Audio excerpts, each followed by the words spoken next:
250টা garments factory বন্ধ হয়েছে, 50-এর অধিক টেক্সটাইল বন্ধ হয়েছে, আর অর্ধ বন্ধ হিসাবে আছে অর্ধেকের বেশি। বলতে পারেন ওগুলাকে যদি বন্ধর হিসাবে আনেন 100-এর উপরে স্পিনিং মিল বন্ধ আছে আপাতত। তো ওনাদের কি সফলতা গত 1 বছরে? আমি মনে করি টোটালটাই ব্যর্থতা।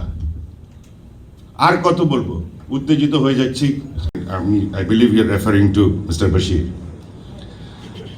উনি যথেষ্ট চেষ্টা করছেন, কিন্তু উনি এককভাবে সব কিছু করতে পারেন না।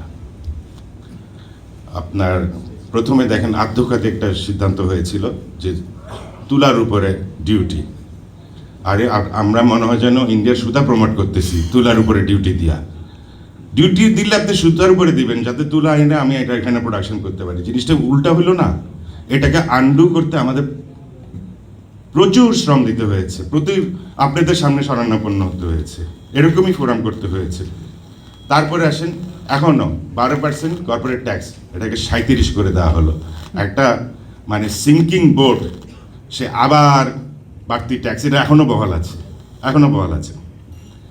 তারপরে কি মানে যত রকম টাকা উপার্জন করা যায় 1% ট্যাক্স, টার্নওভার ট্যাক্স সব আমাদের উপর ধরায় দেওয়া আছে। তারপর ইনসেন্টিভ তো ক্রমশ কমিয়েই দিল, আরএনজির জন্য দিল, আমাদের জন্যও দিল।